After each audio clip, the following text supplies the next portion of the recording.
Welcome to Coffee Conversations. My name is Josh, I'm Anna. and we want to talk to you a little bit about this past Sunday and our Yes. message that we talked about, doubting Thomas, both the character in Scripture, the Yeah. person in Scripture, and the song by Nickel Creek. Such a great song. So you're a Nickel Creek fan, right? I mean, in college, yes. What do they call Nickel Creek fans? They, like Nickel Creekians? What do we call them? Was there a... I don't know. I do know I really did get them confused with Nickelback, and they're not the same. That was very different. A little Not bit the same. different. Yeah, just a little bit. different. One, Nickel Creek is not as hated as Nickelback That is exactly right. culturally. Yes. And so, yeah. Yeah. Yeah, I don't know. So, Fan of Nickel Creek, I guess. Fans. yeah, me too. Like, it was, Yeah. when we were in college and stuff, big time. Loved that.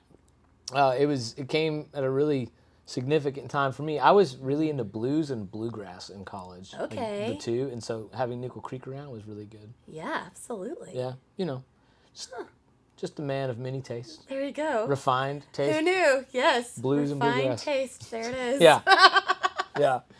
So anyways, we talked about doubt and Yes. all that stuff. Right. So, what did you walk away thinking about? Yeah, I loved it. You talked about how doubting Thomas, there's so much more to his story than just that one story of doubt. And I think that is such a good point to remember in any character they talk about, but even like ourselves. And talk more about. Oh, Well, no, you you know, did a like, great job. No. You.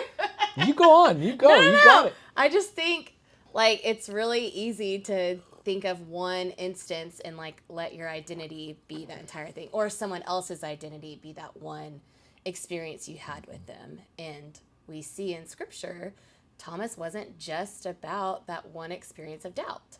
Right. Human beings are so complex. Right. And we don't want that to be true because it's a lot easier to hold on to the feeling that you have in one moment, Right. whether it be about yourself or about another person. And I heard somebody say it one time, and I agree with it, so I repeat it like it's mine. But like we always view other people through the lens of their worst possible motives, and so if they messed up one time, huge, then that's just who they are, Exactly. because that's how it works. Right. And it's their worst possible motive, so that's who they always are, which isn't the case, you know. And even some of the worst people you've ever met, they're not that bad, right? Like they Right, have some yeah. moments, or Yeah. they have had some Right. moments, Right. right? Like you think back to some of the worst characters in history. Were they always that way? Or when they were 2 or 3, were they kind of cuddly? You Yeah. know, or I try to remember that in my better moments. Right. Yeah. But we do it to ourselves too, right? We let ourselves be defined by a mistake we made, a decision we made that didn't go well, and we're like, well, I guess this is just who I am. This is the what if Thomas had done that? Yeah. He's like, well, I guess I'm the doubter. I'm just always going to be the doubter. You know what would have happened? The gospel would not have been taken to India. Yeah. Exactly. I wonder what hangs in the balance sometimes of our decision to look at others and look at ourselves the way God looks at humans. Yeah. Like I wonder what could be there, because you're right. There's so much more to humans than that one story, Right. that one event, that one moment. Man, if I could look back on my life, and I can think of the moments where like there's one thing that describes me to some people, they're probably going, Yeah. they'd be Yeah. thinking, that guy Josh, I don't know. There's certain people I'm like, I don't want them to answer that question. Yes. Please never show up in my life again. Don't ask them. I'm never getting famous because of those people. Right. That's Right. exactly right. Don't want them to come out. Like, infamous, but Yes. Yeah. Yeah. But we are, and that really makes a huge difference in the way that we approach life. Because if I'm only ever looking at the one instance in somebody's life, like I'm not going to have grace, I'm not going to be forgiving. Well, it's much better to say, no, people are more complex and more complicated than that. And so am I. And we're all worthy of that grace. And we see in the life of Thomas what happens when you recognize it, right? The gospel goes to India. He feels restored at some point. Like things are good. And that's a win for everybody. Absolutely. Yeah. And I think doubt's just something we don't really talk about that much, like doubts and questions. And I think it's such a universal idea that's why that song connects. That's why this story connects, because people have been there. They've had doubts before. People in the church, like, we doubt things all the time. And what does that mean for us? And what do we do with those things? You were telling me a story the other day that I thought was so good, like because we kind of grew up in different ends of the spectrum here. Yes, yeah. And I was so happy to hear that you were having some questions around faith in your teenage middle school years, I think it was. Yeah. Would you tell that story? Because I thought it was Yeah. so good. So I was in 7th grade, and I remember going up to my youth pastor at the end of our Wednesday night. We literally called it the Wednesday night thing, which I just think is hilarious. But after that, I remember asking him, like, what if what we believe is the wrong thing and what all the other religions are teaching is the right thing? Like, what happens? And so we sat down, and he told me to look at Matthew 28:17, which is right before the Great Commission. And it's this passage where Jesus is with his disciples. He has died, he's been crucified, and now he's resurrected. And it says that the disciples, that they were worshiping Jesus, they were worshiping God, but some doubted. And he said to me, like, look, even the disciples who spent time and life and a long time with Jesus, they still had questions too about this whole faith thing and about who Jesus is.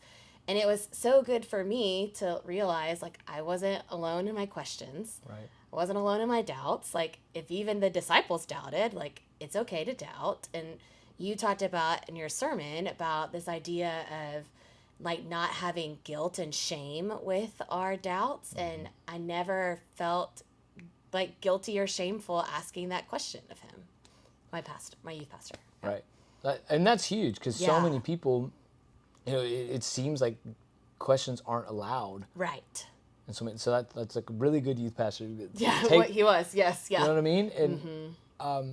And so many of us, we're threatened by the idea that questions are out there, because that threatens our faith, which threatens who we are, Right. everything we know. But there has to be room. Like, we have to be intellectually honest. There's if we have doubts, let's just name it. Right. Because the scenario I grew up in, church-wise, was a little different, where it was kind of like, hey, man, shut up and move off. Don't quit saying you're going the way of the world. Quit doing that. You know, don't be asking those questions. Or it was oh, so you went off to college and got all smart on us, huh? You know what I mean? Yeah. Yeah. It was anti-intellectual things. But there has to be, like, I think a baseline for churches, it has to feel safe. Right. Absolutely. Right, because when we say church, we don't just mean a building. We don't mean an organization that functions in a business model sort of way. We mean a group of people, and hopefully a group of people that feels like a family, a second family. Right. And so if that doesn't feel safe, then what are we doing? Exactly. Yeah. I have a great mom and dad, and I never in my life felt like I couldn't ask them a question. And I think that's how it has to feel in church, and that's what we strive for here. Right. For that very reason. Absolutely. Yeah, because if you can't ask questions here and get answers here, like, where can you? Like, and that's the whole point of why we have these conversations, why we have small groups, like, to continue to ask these questions and to be with people who are thinking the same things or trying to figure out the same things. And that's what community is. Christian community is. Right. So if somebody came to you and said, hey, I'm having a lot of doubts, and I don't even know how, like, I can keep going right now, and I'm really struggling in my faith, how would you respond? Like what would be your advice for how to move through those doubts? I think it's good to remember that I'm not God, and none of us are God, and God has this plan that sometimes we don't see the entire thing. Like there's going to be moments where I think something should have gone one way and it definitely didn't. Right.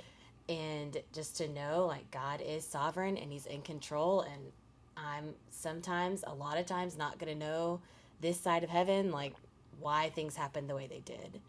But I think also to look in scripture and see that like even, like the Psalms, like David's asking questions like, what are you doing, God? Like, what is happening? Where are you? And to see that even in scripture, we see those same questions, and to know we're not alone in that.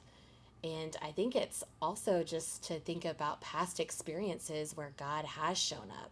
Maybe that's in your own life, maybe that's with other people. And to say, like, how have you been able to continue to follow God in the midst of all that's going on? Where have you seen God show up? What does that mean for you? And to find like a mentor or a small group that you can ask those questions with. It's interesting. After service on Sunday, one of the older men in our church came up and he was talking to me a little bit, and he said, as I've gotten older, I haven't had as many doubts. And he said, that seems to ring true for most of the people my age. He's in his 70s. And he said, I think that's because as you get older, now you can look back on all the times that God has shown up in your life, and you can look back on these moments and say, there's no other explanation than God did that. Absolutely. And I thought that was so good. And it reminded me, I told him in the moment, but that's an example of why we need that mentoring relationship, right? Like we need those older women and older men in our life to talk to us and walk us through this. Because there's things they've already faced that I haven't faced yet. Right. Whether it be about doubts or just a stage of life or, just getting my affairs in order, Yeah. whatever it is. And I think that once you're ready to accept that mentoring from somebody, that's a good relationship to have. Absolutely. I always try to tell people, you need 3 people in your life, man. You need a Paul, you need a Barnabas, and a Timothy. Ooh. You got somebody who's your mentor, you got somebody you're on the same level with, and you got somebody that you're a mentor for. Absolutely. And if you can get those in your life, it's a good relationship, I think. Even and especially when it comes to things like doubt. Right. Yeah. Well, anyways, it's been good talking with you as always. Too. Always. Always. And we will see you next time on Coffee Conversations.